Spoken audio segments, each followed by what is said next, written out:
Hello everyone, I'm Rebecca and welcome back to my sewing room. Today I am starting a whole new project, which if you watched my costume college vlog from last week, then you already know what that project is. You also already know why I sound like this.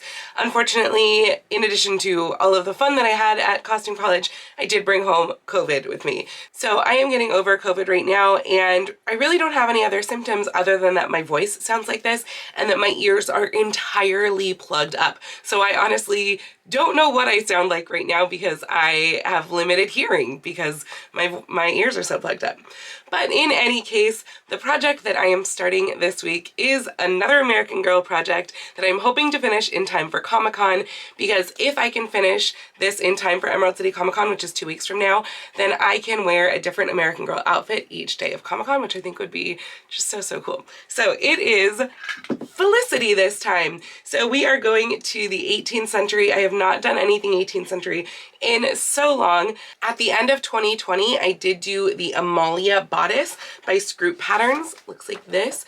And since this is the most recent thing that I've used, and because I cannot find a commercial round gown pattern, I think I'm just gonna use this and then like super change it, because I already have this and I already have the one that I made off of this, which is like my finished one. I did, you know, make my changes and then make them this pattern. So I'm hoping that I can pretty easily take that pattern and just change it to what I need.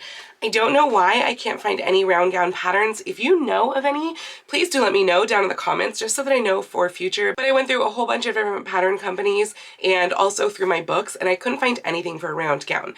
Now, if you're not familiar with what a round gown is, basically when you look at 18th century fashion, a lot of times you have that bodice that will either close in the front or close over a stomacher, and then the skirt will actually be open. So you will have the bodice here comes to a point, and then the skirt usually comes to about here and then is open over a petticoat. With a round gown, you don't have that. A round gown goes all the way around. So in looking at a lot of extant round gowns, which I'll leave a link to a page that linked to a lot of museum extants down below in the description, but in looking through those pictures, what I found was most likely the front part of the gown right here. It's cut separately from the bodice, like it's not attached to the bodice, and then it is either tied around the waist or it is like pinned to the stays here, and then there's a little slit basically right here, and the other skirts, which are attached to the bodice, they kind of overlap right here. One of them that I found, actually it looked like it was even completely attached all the way through here, like to the skirt. There's only a slit here, but again, it's not attached to the bodice in the front here, so the bodice point comes down over the front. Now in the 1780s, this did change a little bit because at that point the waistlines started to move up. So a lot of times you would have more of a natural waist as opposed to a point, and things were actually more connected all the way around. And eventually it turned into kind of what we know as Regency fashion. So with this dress right here, this is a round gown.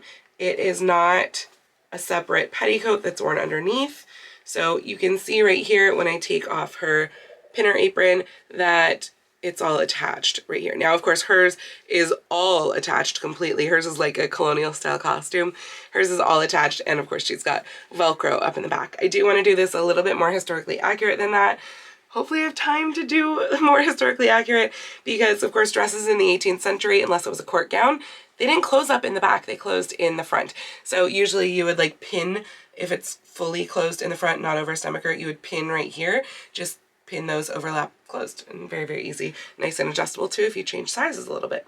So that is my plan, is to have the pin close right here, come into a little bit of a point here, have the skirt be separate from the bodice right here in the front, and then have it be attached to the bodice from here around.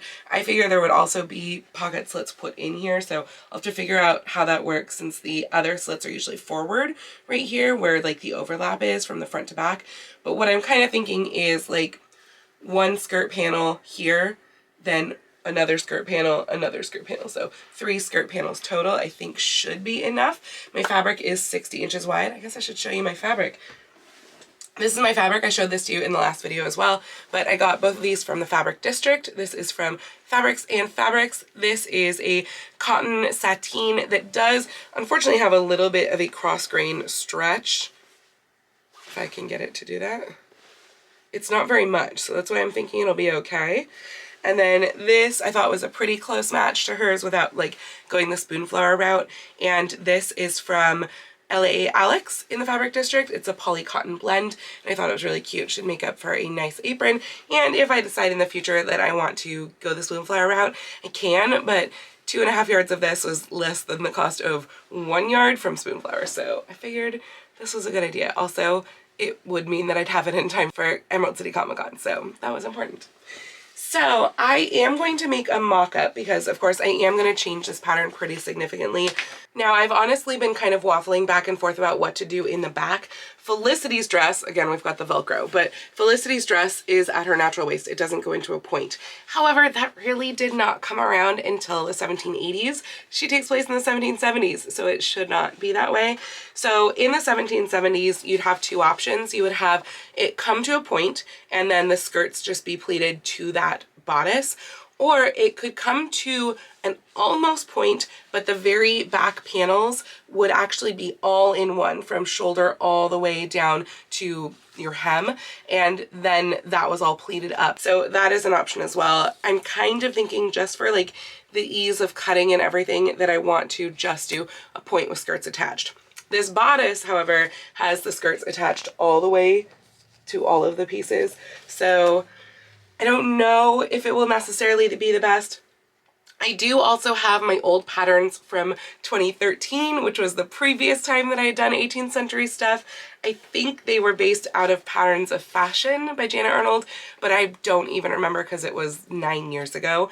So I do still have those patterns. I might compare them to the Amalia because those patterns, if I remember correctly, did just come to a point and then have the skirts attached. So at least I can kind of find out where the point might need to be. But I did like this pattern, so I think this will be a good one.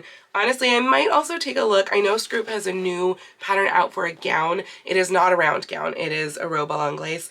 But if it has the back that I need, I might go ahead and just purchase that and then like compare the two. So I'll take a look at that before I get into mock-up, which will be later today. So yeah, let's go ahead and get going with this project. So I've decided to stick with the Amalia pattern and not get the new pattern just because mostly it was going to be 80 pages to print and I don't think I have that much ink. So what I've done here is that I've gone through and I've drawn in lines on the exterior pattern pieces of the Amalia pattern. So this is the center back. I've placed it over the lining pieces to see how they match up, and because I just could not remember how they went together. And then I've just kind of tried to make it so that it's a continuous line through. I know there's quite a bit of overlap between these, but I can't remember quite how much. I'm also not planning to make these in the historical method. Basically, this bodice is made by like one side gets folded over and then it's like prick stitched or something like that. If you want to see the historical method, go watch my Amalia bodice pattern, which I'll link below. But I don't have time for that. So I'm going to make this by machine in modern methods, which means that I might have some pattern alterations to do because of that. So I am going to read the instructions pretty thoroughly before I cut out the mock-up, but then I am going to cut out the mock-up out of these pieces here with my new lines drawn in. The lining pieces, like there's less of them. So for example, these two pieces together equal the back lining piece. And then likewise, there's like two pieces that make up the side front or something like that. So yeah, I don't want these lines because they're just not like the tight little lines of 18th century. I want it to look 18th century, even though I'm not putting it together in 18th century methods. So my next step is to read this thoroughly to see what other alterations I might have to make to these patterns before cutting out my mock-up. Then I'm going to use these new lines of the patterns to cut out my mock-up, put it all together, and try it on. I'm not going to cut the lining yet because honestly, if these work, I'm probably just going to cut the lining the same. I'm not going to do this method because I'm not doing the prick stitch method. So yeah, that's where I'm at. So a bit of a problem with the mock-up here, which is that I realized as I was pressing all of the seams for the mock-up that I accidentally sewed it with 1/2 inch seam allowances and it's supposed to have 5/8 inch. And I was hoping that maybe it wouldn't make much of a difference. It makes a really, really big difference. Like really big difference. Yeah, not even remotely close. Like I honestly don't even think that fixing the seam allowance is going to fix this. I can't remember when I made my Amalia bodice before. I'm gonna have to go look at my old videos. I can't remember what stays I made them to go over. I thought that they were these stays, but I could be wrong. These stays do not fit me right at all. They're ones that I won actually from Designs from Time, but they are super, super short-waisted and they just don't fit. So they're also too big. Like, they're literally right here. This part is overlapping and they're completely closed up in the back. So they have a little bit of room in the bust, but that's like it. So yeah, they don't fit me at all. However, my other 2 pairs of stays that I have are so uncomfortable that I know there is no way that I could get through a day at Comic-Con wearing probably either of those pairs. Definitely not my pink ones, which were the ones that I made actually second. The first ones that I made, they're fully boned. They're the JP Ryan pattern, and it's just like so stiff and awful, and I don't want to wear those to Comic-Con either. So that's why I was thinking these would be better. I desperately need to make myself new stays. If you've been around my channel for a while, you will know that I have been saying this for a long time. And yet, guess what I haven't made? Because I hate them. I hate stays. You don't know till you're done if they fit, and then you still have to bind all the tabs. I hate them. They are absolutely 100% my least favorite thing to make, which was why I was really hoping when I won this pair that they would fit well. Alas, they really fit more like late 1780s to 1790s stays because of how short-waisted they are. Like, they would probably do okay as transitional stays, but this is a 1770s look. So yeah, however, I still think that they're going to be the best for this because, again, I hate my other ones. The other thing that I've been trying to figure out is that Felicity, my doll, wears pocket hoops, little peignets, and so I was thinking I should wear them too. I have put them on right now with a very, very lightweight petticoat, and as you can see, they just look enormous. I feel like mine are proportionately much bigger on me than hers are on her. Now, granted, they will have both a heavier weight petticoat than this little crappy one, and also the dress to go over them, so maybe that will make them be a little bit smaller, but right now they feel a little ridiculous, so I'm not really sure if that's the best idea to wear them. They also feel ridiculous because I'm wearing peignets, pocket hoops, with stays that existed after when people wore pocket hoops. So there's a lot of the crazy in that. But yeah, basically overall this needs to get taken in a ton. So much. I'm gonna try and start with just making all of the seams actually 5/8 inches. And if that doesn't work, then I guess I'll need to take in even more. So I'll see you in a little bit. So I have taken in all of the seams by that extra 1/8 inch seam allowance, and it has helped quite a bit on the back. I did cut these wrong. I couldn't tell where it was going with like the point. I think that the middle point is actually pretty right, so I just need to cut off the extra length of the second to side back, second center back, whatever the next piece over is. I need to cut off this extra point on these pieces, but the rest of the back seems pretty good, I think. It's coming up above my stays, which is good. So yeah, the back seems pretty good, but the front is like a mess. I don't know what is going on here, but it's not something that I'm just going to be able to like pin shut and make it work, because like, I don't know, it seems like it's pulling really forward right here. The neckline is like, what do I do with this? So yeah, I don't know. I'm gonna have to figure something out because it is very, very wrong. Okay, so I took in like 3/8 of an inch on the seam here, times 2 on each side, so a lot, and it still seemed a little bit big. Honestly, I think that I do need to take a little bit out of the center back, so I have a pin here and a pin up at the very top where I feel like it needs to curve a little bit over my stays because it's hanging out above, like away from my neck, over my stays. And then here I completely took out this seam and I have repinned it in a totally new way, and it does seem to be helping a lot of the excess that was over here. I am also going to have to just do a little bit here at the center when I pin it shut so that it doesn't like bubble up here, but you can see just how bad this side is compared to this side, or at least hopefully you can. I know it's white on white up here, but yeah, that needed a lot there. So I think that this configuration will work here.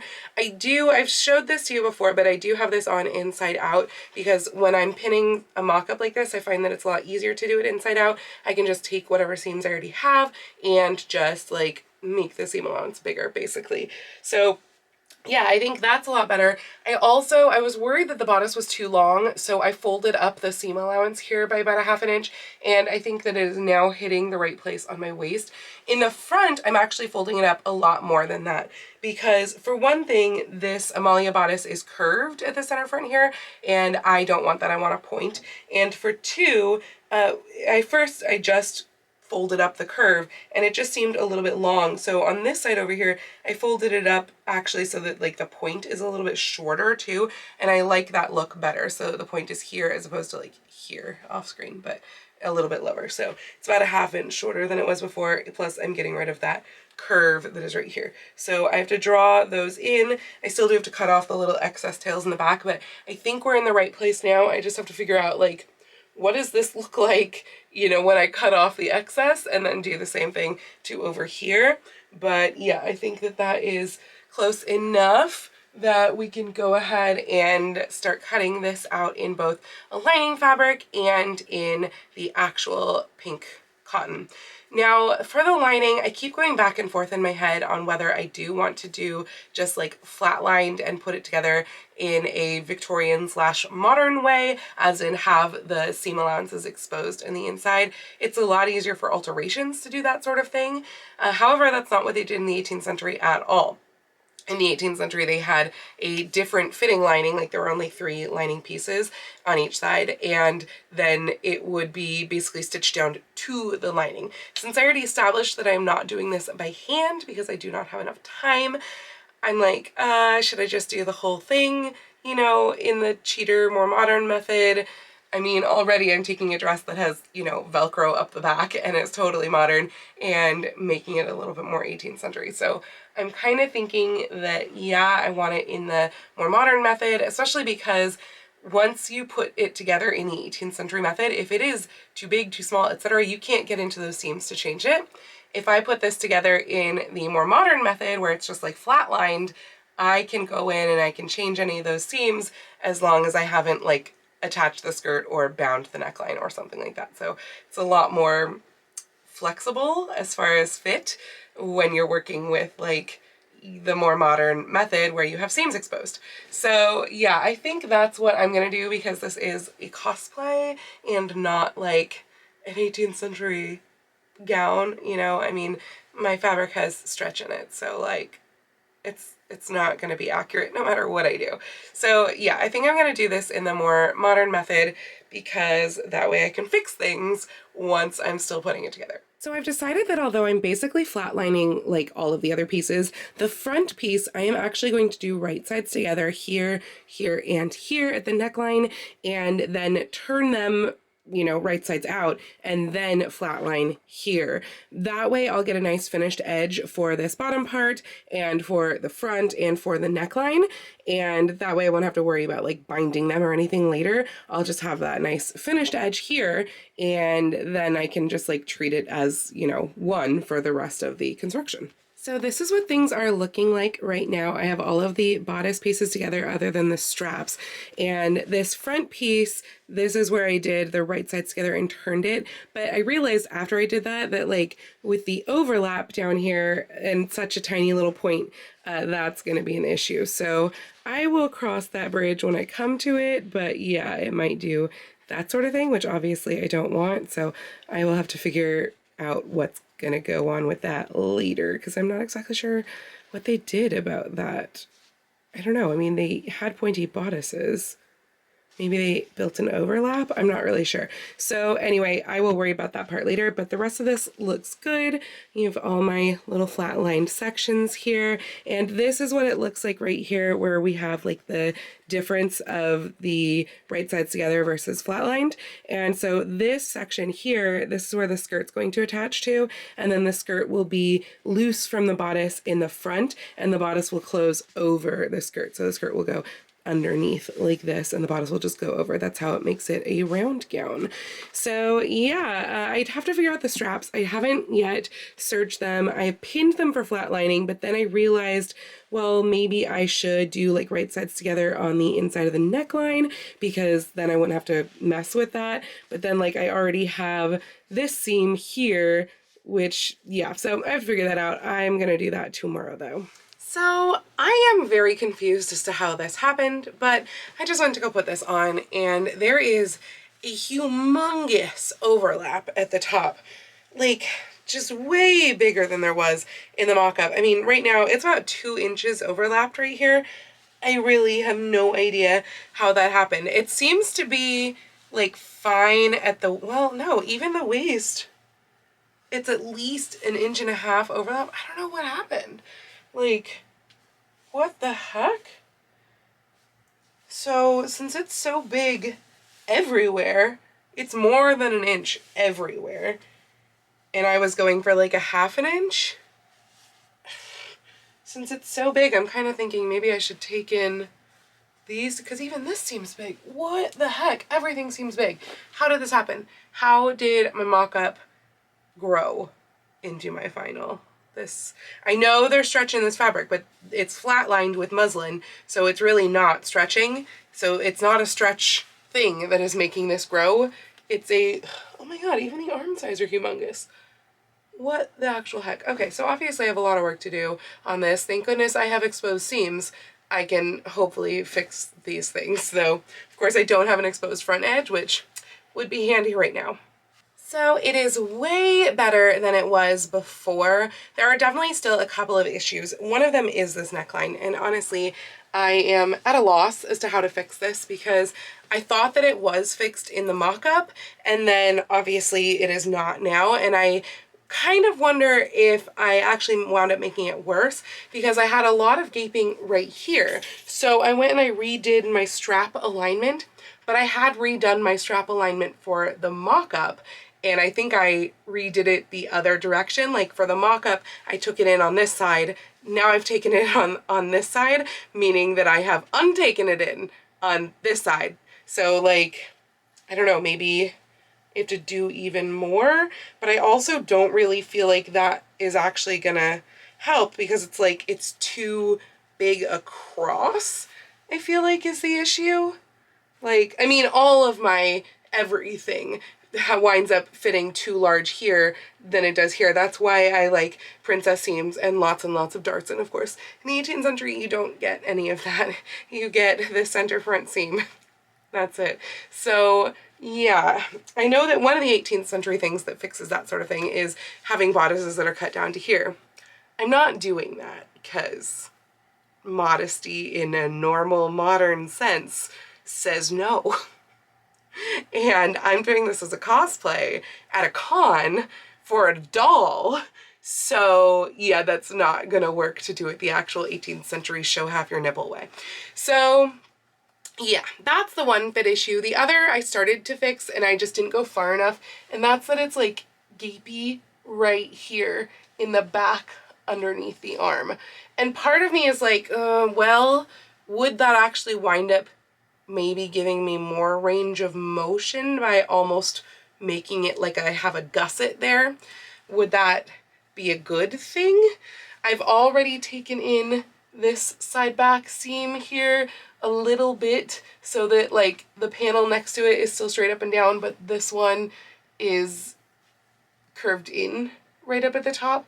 And I feel like if I go a lot more, I'm gonna like lose this little other narrow panel, because that's the other big thing that I really did was the side seam here. I took it in a full inch on either side, so like a 1/2 inch on each side of the seam allowance on both sides, so 2 inches total all the way around is what I took that in. So it was a lot. I also took in right here just at the top to get it to fit a little bit better, but again, maybe that screwed up this, and like I can't just move the top of this over because it does fit right here. So it's literally just right here that it doesn't. I need darts.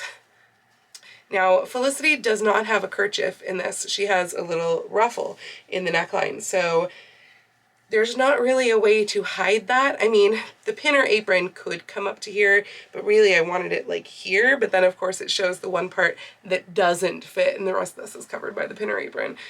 So I don't know. And my shift of course is already showing because my shift is like the most ancient costume piece that I have and really fits poorly. But I'm gonna try to take that in more. I just don't really think it's actually gonna do anything and might cause this fit issue to come back. So we'll see. I'll give it one more go. Okay, so I think I solved the neckline issues. It seems to be fitting much, much better now. I basically just reset the straps completely in. So I took it in so the neckline was just like less wide, and basically there's this excess over here now. I'm gonna wind up cutting that off before I set the sleeves in. But I think that even though it's now back to being like a little bit bubbly here, hopefully once I put the sleeves in, that should pretty much disappear. It is also still like weird on the sides, but I think at this point it's because I literally have seam allowance right here that is like, God, I think it's an inch and a half wide or something like that. Like it's ridiculous. I mean, up here I have taken it in a full inch under the arms on each side of the seam allowance. So there is a lot of bulk in here right now because I haven't cut it off yet. So I think that that is what was causing all of that. To work with the point, by the way, it's a lot shorter than I had intended for it to be, which is kind of unfortunate. And I think I'm probably just going to wind up doing some hand sewing to like tuck those ends in basically. Right now I just have them pinned up, but basically where it was meeting at the center front, I then like used that as my center and pinned up the edges. So without that, it would look like this little crisscrossy thing, which obviously is not gonna work. And I just don't know. I mean, it also could be, I'm honestly not gonna do this for a while because it could be that once I have actual petticoat as opposed to this little thin thing, plus the skirts on, this might wind up going back out a little bit. So I might wind up taking a little bit less out because like I swear when I tried this on 10 minutes ago that I wasn't even having as much overlap down here as I am right now. So I don't know. I think it's probably because stays shift every single time you move anything, especially if you sit down, and obviously I've been sitting down to sew. So the stays have shifted 2,500 times already in this little bit that you've been watching of today. So that's why I hate stays, reason number 274. Victorian corsets, it's like, I mean, obviously the technology was improved. That's why we got there, right? That's why we stayed there. Victorian corsets are better. This is a hill I will die on. I know there are some of you who love stays. Victorian corsets are better. In any case, I now have a bodice, so I'm super, super happy about that. There's really not much that has to happen to the bodice part at this point. Obviously, I need sleeves. That's a big one. And the other thing is that I need to finish off the edges in some way. And that's actually, it's not even most of the edges. It is the back point here, which I love the look of the back. I think the back is fitting super, super great. And then it's also the back of the neck needs to be finished. The back of the neck, I'm just gonna do bias tape, fold it in, be done. It's gonna be super, super easy. The back of the point, I've been going back and forth with how I want to do that because I obviously have to attach the skirts in the back as well. However, skirts in the 18th century are done as flat panels. So like, it's not like I would dip the skirts down on top, if that makes sense. Basically, the flat panel is going to be here. The point's going to go like over that flat panel. So yeah, I think that the way that I'm probably going to do that is either I'll finish it with bias tape and just turn up the little lip, or as I'm attaching the skirt, I might just tuck under the edges and then top stitch that down, or even whip stitch that down. One of those two options. I feel like that is gonna be a little better than bias tape because it will have one less layer of bulk. So, and then it'll be like inside the skirt, you know, basically, so no one's gonna see that there's like a serged edge. Not that that matters, it's a serged edge, it's finished, it's just not pretty. So yeah, next week I will be doing sleeves and the skirt and hopefully getting to the pinner apron as well. I know I've been doing, or I have done, a lot of aprons on this channel. I don't think I've done a pinner apron style, so at least it'll be a little tiny bit different, even though it's basically the same gist of everything. But yeah. Oh, and I will also, of course, be adding the neckline ruffle, and once I get to the sleeves, I'll have sleeve ruffles as well. In fact, the sleeves get quite a bit of little decorations on it because these have kind of like little gathered cuffs that go on them as well. So yeah, but that will be next week as I have run out of time for this week. Unfortunately, I was taking a lot of naps due to COVID before. I'm now done with COVID. I think you can tell that I sound a lot better now, and I'm just really glad that that is over with and that it was not a bad case at all.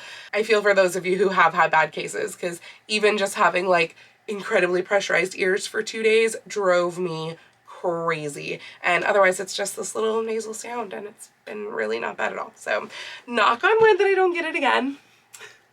But that's going to be it for this week. So I hope that you have enjoyed this video so far and that you are looking forward to seeing the rest of this project. If you like this video, please go ahead and click the thumbs up icon. And if you'd like to see more videos like this from me, please go ahead and click subscribe and the little bell icon to be notified every time I post a new video. I do post videos here on YouTube once a week, out every Tuesday, with occasional bonus videos out on Saturdays, but I post every day over on my Instagram, so please go follow me on Instagram. That's at Lady Rebecca Fashions. And if you'd like to help support all of the work that I do here on this channel, I do have a link to my Patreon and my Ko-fi down in the description below, or you can send me a super thanks right here on YouTube. I'd also like to give a special shout out to my Edwardian level patrons, Sharon, Julie, and Mirage. Thank you all so much for joining me today. Have a wonderful week, and I will see you very soon in my next video. Happy sewing!